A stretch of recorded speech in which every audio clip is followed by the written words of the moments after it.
faire la transition. Oui, tout à fait. Pascal, voilà. je te laisse la C'est parole. vrai qu'il semblait important d'introduire un peu cette soirée, laisser la parole ensuite bien sûr à Patrick et Pierre, mais d'introduire cette soirée par rapport à Uri et tout ce qu'il nous a enseigné quand même pendant toutes ces années, ce séminaire qu'on a suivi les uns les autres pendant de nombreuses années. Et vous avez entendu toute cette boîte à outils qu'il y a derrière, déjà quand il aborde la question de l'accueil et de l'admission et la distinction qu'il y a entre les deux.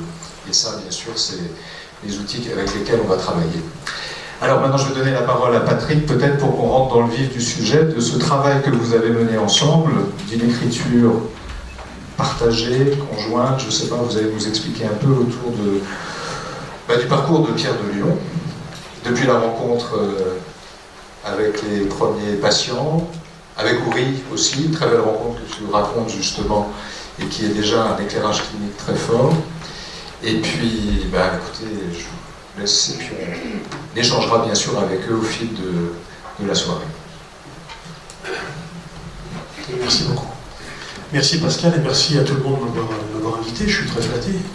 Enfin, je ne sais pas, la première visite à Caen, il faut dire, j'étais venu ici dans le cadre des enquêtes et de la préparation des bouquins que j'ai écrits, et donc j'ai toujours été bien reçu, c'est toujours un plaisir de venir ici. Alors, moi je ne vais pas parler très longtemps, je vais laisser la parole à Pierre, parce que sur le fond, c'est quand même lui qui a des choses à dire plus que moi. Simplement, je voudrais vous dire comment les choses se sont passées. Un jour, Pierre m'a proposé de faire un bouquin avec lui sur sa trajectoire professionnelle. Alors, inutile de dire que je n'ai pas hésité, il le sait, je crois. Je n'ai pas hésité, d'abord parce que c'était lui. Ça aurait été quelqu'un d'autre peut-être que je n'aurais pas fait, mais comme c'était lui, j'ai accepté. Je le connaissais depuis quelques années, puisque quand j'ai fait mon premier bouquin qui s'appelle Un monde de fous, qui était une enquête, j'étais allé le voir à 2 reprises, à Lille. Ça s'était passé d'ailleurs d'une façon étrange, parce que j'avais fait un bouquin de commande sur l'autisme, et que ce bouquin, il ne partageait pas du tout il partageait pas du tout le fond de ce bouquin. Mais les choses se sont arrangées après, et puis c'est lui qui m'a fait la préface du dernier livre, donc effectivement tout ça s'est arrangé.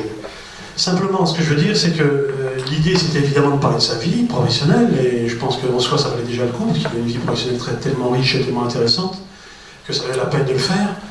Mais c'était aussi, surtout, je pense, dans notre esprit à tous les deux, cette idée qu'il fallait revenir sur cette psychiatrie humaine, sur cette psychothérapie institutionnelle, en se disant, qu'est-ce qu'on va pouvoir apporter de plus par rapport à ce qui a déjà été fait ? C'est en se disant comment on va faire pour élargir un petit peu le lectorat, pour élargir les gens qui les gens qui ne connaissent pas. Donc l'idée c'était quand même, l'idée de fond c'était ça, c'était cette psychothérapie institutionnelle et cette psychiatrie humaine, comment on va la présenter et comment on va la dérouler. Ça m'amène d'ailleurs une parenthèse concernant le titre, puisque Pascal en a parlé à l'instant. Mon combat pour une psychiatrie humaine, je veux dire tout de suite que ce n'était pas le titre que j'avais choisi moi au départ, c'est plutôt quand même l'éditeur qui a un petit peu poussé dans cette direction. Mais je dois dire que finalement, ça correspond bien quand même, malgré tout, je ne regrette pas à ce qu'on voulait faire. Ça correspond bien à ce qu'on voulait faire, parce que, effectivement, la question naturelle qui vient, c'est de se dire, y a-t-il une psychiatrie inhumaine ? Et c'est une question d'ailleurs qui a été posée à Pierre sur le plateau de télé il n'y a pas longtemps, dans la Grande Librairie sur la 5, je ne sais pas si vous connaissez cette émission, où la première question que Punel a posée à Pierre, c'est bon, y a-t-il une psychiatrie inhumaine ? Je trouve que ce titre, il n'aurait comme avantage que de faire poser cette question derrière, il serait nécessaire. Parce que je pense qu'il faut peut-être être, d'un point de vue politique, je parle d'un point de vue politique, je pense qu'il faut être clair, il y a une psychiatrie inhumaine, enfin moi c'est ce que je pense. Il y a quelques temps, je vais donner juste cet exemple, je ne vais pas abuser de votre temps, mais il y a quelques temps j'ai été invité à une sorte de colloque à Bourg-en-Bresse.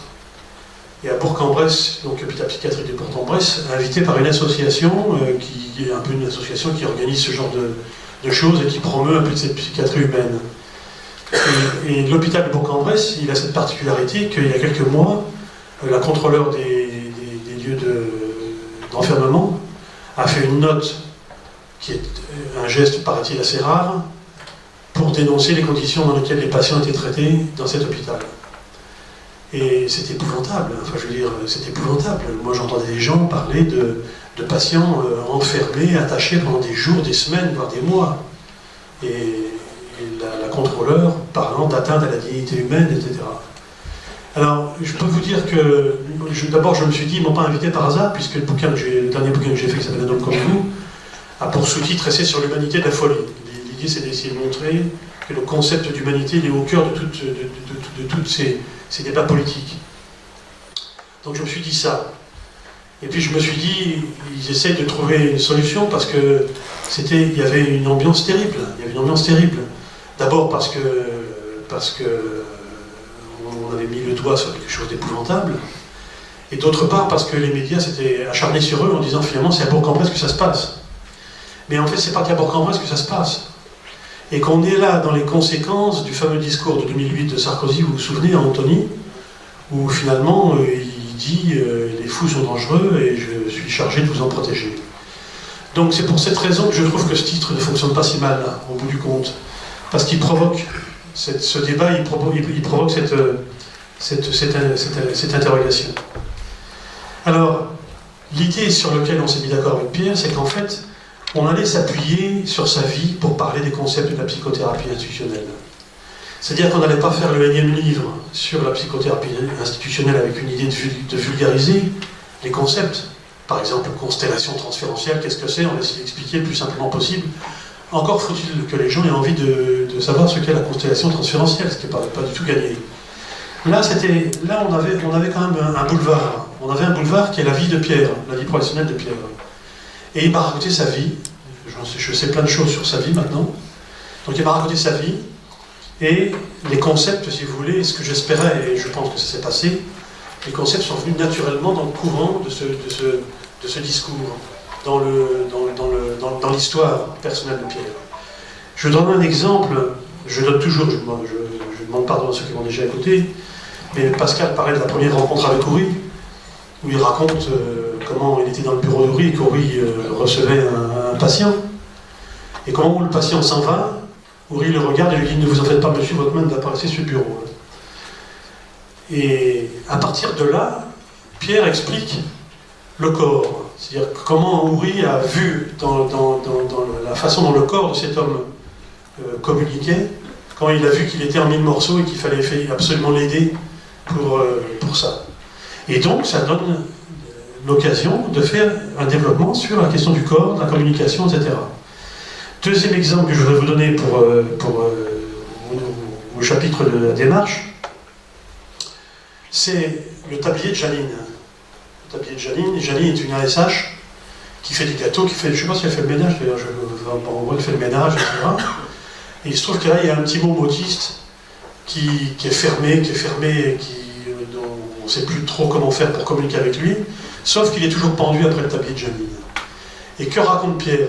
Pierre raconte qu'à un moment donné, cette Janine, on l'a fait rentrer dans la constellation, c'est-à-dire dans l'équipe qui s'occupe de ce gosse. Et donc, là encore, j'allais dire cette anecdote, c'est pas une anecdote, cette histoire nous amène dans le courant du bouquin à venir sur des concepts comme la constellation transférentielle, c'est-à-dire qu'en gros, là on est dans la constellation transférentielle, c'est-à-dire qu'on a un gosse et on va chercher les gens qui ont un contact avec lui pour parler simplement et qui ne sont pas forcément dans la hiérarchie statutaire, qui sont dans cette hiérarchie subjectale que Pierre décrit.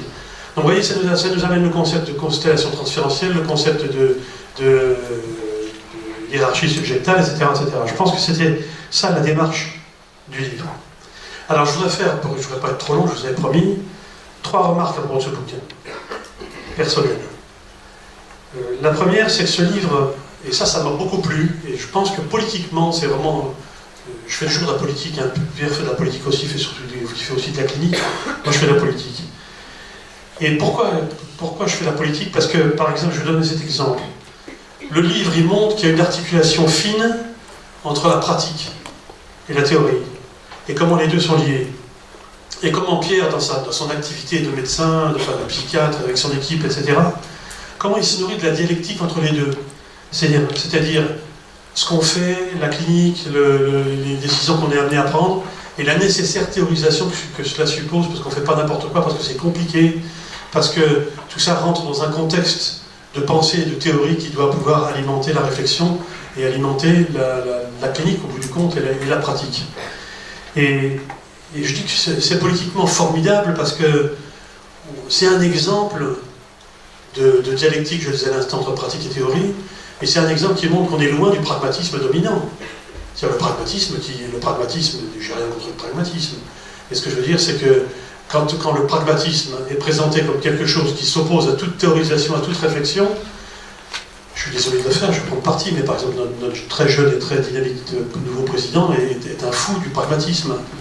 Je ne sais pas ce que ça nous cache, mais c'est peut-être pas forcément quelque chose de très rigolo. Et là, si vous voulez, cette articulation me semble très intéressante. C'est une articulation qui m'avait frappé quand j'avais rencontré Joe Houry et que j'avais commencé de travailler sur ces questions. Et je trouve que ça valait le coup de le noter. Et s'il n'y a pas cette dialectique, entre la pratique et la théorie, ça conduit, et on le voit tous les jours, à la réduction, à une réduction, voire une disparition du soin. Et je vais même aller plus loin, c'est un peu... Moi, ça m'a montré ce qu'est la psychiatrie. Qu'est-ce que c'est que la psychiatrie? C'est pas si simple. C'est pas si simple de répondre à cette question. Quand on est dans le coup, quand on travaille tous les jours dans le domaine, peut-être, mais quand vous venez de l'extérieur, par exemple, je pensais à ça en venant dans le train tout à l'heure, quand je vais dans des associations, par exemple, comme Espoir 54, où je suis allé en Meurthe-et-Moselle, à Nancy, quand je vais dans le social, je me suis longtemps questionné, je me suis longtemps posé la question de savoir mais qu'est-ce qu'il y a de différent entre que font ces assos et ce que fait un psychiatre et la psychothérapie nationale. Où est la différence? Apparemment, elle n'est pas aussi évidente que ça. Et là, je crois qu'avec Pierre, il nous montre qu'est-ce que c'est que la psychiatrie. Parce qu'on voit la différence. On voit la différence parce que, d'abord, qui peut le plus, peut le moins, comme il dirait tout à l'heure, mais je pense qu'il en reparlera tout à l'heure. Mais on voit la différence parce qu'il nous montre ce que c'est que la psychiatrie. Il nous montre le rôle d'un psychiatre dans une équipe. Il nous montre le rôle d'une équipe. Il nous montre la façon dont il faut théoriser, il faut réfléchir pour créer une relation, etc. Vous voyez ce que je veux dire? Donc moi je sais que cette rencontre m'a permis de voir concrètement un petit peu les choses et c'est tout à fait bienvenu. La deuxième idée que je voulais vous soumettre, c'est que je trouve que cette psychiatrie humaine, alors que ce soit la psychiatrie de secteur ou la psychothérapie institutionnelle, je pense qu'elle est révolutionnaire. Au bon sens du terme, on ne sent pas de guillotine, rassurez-vous, mais elle est révolutionnaire. Pourquoi elle est révolutionnaire? Parce que, qu'est-ce qu'il montre Pierre autour de sa vie, tout au fil de sa vie et tout au fil de cette histoire? Il montre que le soin, c'est la relation. Alors moi je dis c'est la relation parce que je suis journaliste, lui dirait peut-être que c'est la psychiatrie transférentielle. Et dire que le soin c'est la relation dans le contexte actuel, c'est révolutionnaire. Même si c'est pas une idée nouvelle, même si c'est une idée que finalement on a défendue depuis Pinel, et puis peut-être, et puis évidemment depuis Saint-Alban, etc. Mais le dire comme ça, dire la relation c'est le soin, et uniquement ça, dans le contexte détérioré qu'est le nôtre, c'est révolutionnaire. Et je pense que ça c'est important et ça c'est très intéressant. D'autant plus on montre bien dans le bouquin que la relation elle se construit. Parfois difficilement, c'est un travail, c'est une réflexion, c'est pas facile. Et elle se construit en travaillant sur l'institution, à partir de la singularité, de la personnalité de chaque patient. C'est cette fameuse constellation transférentielle dont on se parlait tout à l'heure, et ça quand Pierre dit « je fais du sur-mesure ». Et ça je crois aussi que là, on est dans une démarche révolutionnaire. Parce qu'en fait, qu'est-ce qu'on dit avec l'institution? On part de la réalité de ce qu'est le patient, et on va essayer, c'est ce que disait Pascal tout à l'heure, c'est pas toujours simple, mais on va essayer de transformer le monde autour de ce patient pour l'aider. C'est exactement l'inverse de ce qui se passe dans notre société aujourd'hui. Pascal disait tout à l'heure, j'ai travaillé sur la souffrance au travail avec Christophe Dejour, avec des gens comme ça, avec Claude, etc. Eh bien, si vous voulez, ce qui est frappant, c'est que notre monde actuel, qu'est-ce qu'il vous dit? Il vous dit, adaptez-vous. Vous avez 50 ans, vous avez tel métier, votre métier ça ne marche plus, faites-en un autre, adaptez-vous. Et puis, vous souffrez à cause des organisations du travail qui sont des organisations destructrices, mais il n'est pas question d'y toucher, il n'est pas question de transformer le monde. Adaptez-vous. Et adaptez-vous, ça mène chez le psychiatre, ça mène chez le médecin, ça mène au suicide parfois. Donc vous voyez que là, dans le bouquin, et dans l'expérience que Pierre nous raconte, on est à l'inverse.